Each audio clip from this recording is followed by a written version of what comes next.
السلام علیکم ناظرین، یہ کہانی ہے ایک ایسے بادشاہ کی جن کے 2 بیٹوں اور ایک بیٹی کو پیدا ہوتے ہی سمندر میں بہا دیا گیا تھا، اور پھر قسمت نے انہیں کیسے ملایا، اور بولنے والا پرندہ، گنگناتا ہوا پیڑ اور خوبصورت چشمے کے کیا راز ہیں جانتے ہیں اس ویڈیو میں۔ پرانے زمانے کی بات ہے جب ایران پر ایک خسرو نامی بادشاہ حکومت کرتا تھا۔ یہ بادشاہ ایک دم الگ ہی لیول کا تھا، کیونکہ یہ روز بھیس بدل کر اپنے راج میں گھومتا اور لوگوں کی روزمرہ زندگی پر غور کرتا۔ ایک دن ہوا یوں کہ بادشاہ ہمیشہ کی طرح کچھ غریب لوگوں کی زندگی کا ابحاث کر رہا تھا، تو اس کا گزر جب ایک غریب گھر سے ہوا تو اندر سے کہہ کی آواز آ رہی تھی۔ اندر 3 بہنیں تھیں جو آپس میں گپے لگا رہی تھی، اور بادشاہ نے جب یہ دیکھا تو وہ وہاں پر رک گیا اور ان کی باتیں سننے کی کوشش کری۔ اور پھر جب اس نے دیکھا تو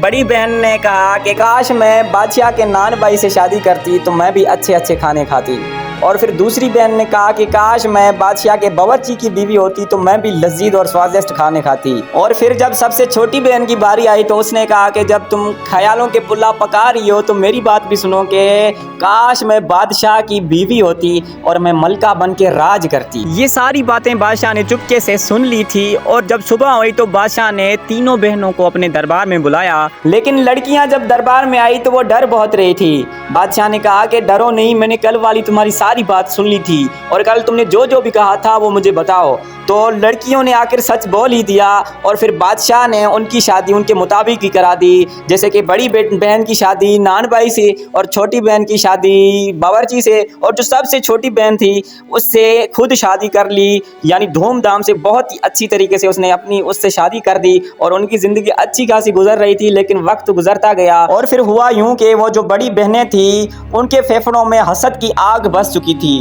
وہ کہہ رہی تھی کہ یہ جو ہماری چھوٹی بہن ہے وہ ملکہ بن چکی ہے اور وہ ہم پر حکومت چلا رہی ہے، تو ہم ایسا ہرگز ہونے نہیں دیں گے، اور ہم جو ہے بادشاہ کی نظروں سے اس کو گرائیں گے اور گرا کر ہی رہیں گے۔ اور پھر اللہ کی ہونی یہ تھی کہ اسی دنوں میں بادشاہ کی بیوی حاملہ ہو گئی تھی، اور پھر جب اس کے بچے کی ولادت کا وقت قریب آیا تو ان دونوں شاطر بہنوں نے ایک شیطانی چال چلی۔ انہوں نے جب وہ بچہ پیدا ہوا تو انہوں نے اسے سائڈ کر کے وہاں پر ایک کتے کا بچہ دکھا دیا، اور بادشاہ کو چلا کر کہنے لگی کہ ہائے خدا، آپ کی جو ملکہ ہے انہوں نے کتے کا بچہ جنا ہے۔ یہ سن کر بادشاہ کو غصہ بہت آیا، لیکن یہ پہلی باری تھی اور وزیروں نے سمجھایا کہ شاید اس میں کوئی راز ہو، تو وہ بادشاہ چپ ہو گیا اور ایسے ہی اسی بات کو درگزر کر دیا۔ لیکن ان شاطر بہنوں نے وہ بچہ جو تھا وہ شاہی ٹوکری میں ڈال کر ندی میں بہا دیا تھا، اور وہ بچہ جا کے بادشاہ کے مالی کو ملا، اور ان کو اولاد نہ تھی تو لہٰذا انہوں نے اس بچے کی پرورش کی، اور جو ٹوکری تھی وہ شاہی گھرانے سے آئی تھی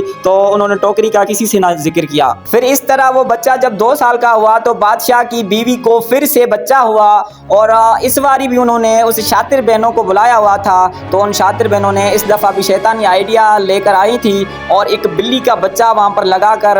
اس بچے کو دریا میں بہا دیا، اور بادشاہ کو کہنے لگی کہ ہے اللہ، اس باری بھی آپ کی بیوی نے ایک بلی کے بچے کو جنم دیا ہے، اور کتنی خوفناک بات ہے یہ۔ اور بادشاہ جب یہ سننے تو بادشاہ کے کان پھٹے کے پھٹے رہ گئے، اور بادشاہ کو غصہ بہت آ گیا، اور اب اسے مارنے ہی والا تھا تو ایک وزیر نے کہا کہ نہیں، کیوں کر رہے ہو آپ ایسا خسرو بادشاہ صاحب، شاید اس میں بھی اللہ کا کوئی راز ہو۔ اور پھر وہ بادشاہ رک گیا، اور پھر ایسے ہی وقت گزرتا گیا۔ تیسری باری بھی بادشاہ کی بیوی کو ایسے ہی بچہ ہوا، تو وہ بچہ بھی انہوں نے ایک اٹکل سے، دونوں شاطر بہنوں نے اٹکل سے اسے بھی ایک ٹوکری میں پہن کے بہا دیا، اور جو وہاں پر ایک چوہے کا بچہ رکھ دیا۔ اور اب بابا جی بادشاہ نہیں رکتے تھے، اب بادشاہ کو بہت غصہ آیا، اور بادشاہ نے اس عورت کو یعنی اس ملکہ کو غصے میں آ کے ایک پنجرے میں بند کیا، اور گاؤں کے ایک چوک میں رکھ کے کہا کہ جو شخص بھی یہاں سے گزرے اسے تھوک کر جائے، اگر جس نے نہ تھوکا تو میں اسے قتل کر دوں گا۔ یعنی وہ شاطر بہنیں اپنی چال میں کامیاب ہو گئی تھی، اور ملکہ کو اب عبرت کا نشان بنوا دیا انہوں نے، لیکن اب بھی ان کے پھیپھڑوں میں وہ حسد کی آگ ختم نہ ہوئی، اور جو آخری وہ بچہ تھا یعنی بچی جو اس نے پیدا کی تھی تو وہ بھی انہوں نے ٹوکری میں ڈال کر اسی دریا میں بہا دی تھی، اور پھر وہ ٹوکری بھی جا کر مالی کے پاس پہنچی، اور مالی نے اسے بھی خوشی خوشی سویکار کر لیا، اور پھر وہ تینوں بچوں کو خوشی خوشی پال رہا تھا، اور انہوں نے تینوں بچوں کے نام رکھے. بڑے بیٹے کے نام اس نے رکھا برہمن, اور جو دوسرا نمبر بیٹا تھا اس کا نام رکھا انہوں نے پرویز, اور جو چھوٹی بچی تھی اس کا نام اس نے پریزاد رکھا. اور پھر ایسے ہی وقت گزرتا گیا اور وقت کے ساتھ ساتھ بچے بھی جمع ہو رہے تھے. لیکن افسوس کی بات یہ ہے کہ کچھ دنوں کے بعد مالی کی بیوی جو تھی وہ بیمار تھی, اور بیماری کی حالت سے اس دنیا سے رخصت ہو گئی. اور بچے اب بہت ہی اداس ہو گئے تھے کیونکہ وہ اسے اپنی ماں سمجھتے تھے. اور اس کے بعد مالی نے بادشاہ سے اجازت لے کر باغیچے میں ایک بنگلہ بنوایا, اور وہ اب تینوں چاروں وہاں پر رہنے لگے خوشی خوشی سے. لیکن اللہ کی ہونی یہ تھی کہ کچھ مہینوں کے بعد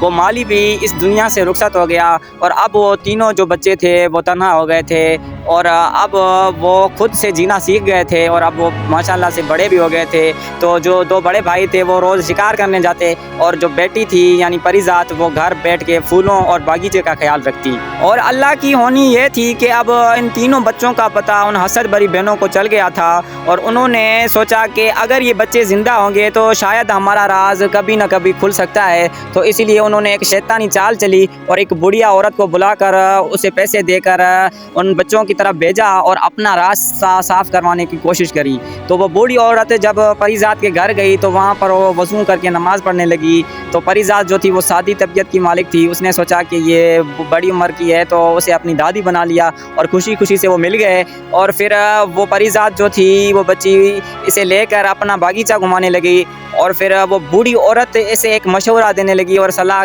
دینے لگی کہ آپ کا باغیچہ بہت اچھا ہے لیکن ان میں 3 چیزوں کی کمی ہے. اگر وہ 3 چیزیں یہاں ہو تو یہ باغیچہ ایک دم جنت لگے گا. تو پریزاد نے کہا کہ دادی مجھے جلدی بتاؤ کہ وہ 3 چیزیں کون سی ہیں. تو اس بوڑھی عورت نے اسے بتایا کہ ہندوستان کی سرحد سے 20 دن آگے سفر کرنے پر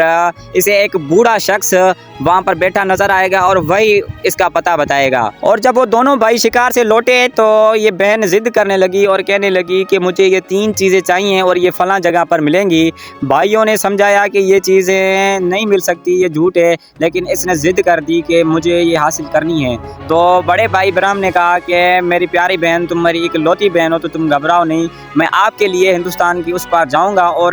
وہ 3 چیزیں ضرور لے کے آؤں گا. اور پھر اگلی صبح برہم نے اپنا سفر شروع کیا. تو میرے پیارے دوستوں کیا برہم اپنی والدہ کو آزاد کروائے گا اور وہ بولتا ہوا پرندہ اور گنگناتا ہوا پیڑ اور خوبصورت چشمہ لے کر آئے گا. تو یہ دیکھنے کے لیے سبسکرائب کر دیں, انشاءاللہ نیکسٹ پارٹ آئے گا. باقی جزاک اللہ.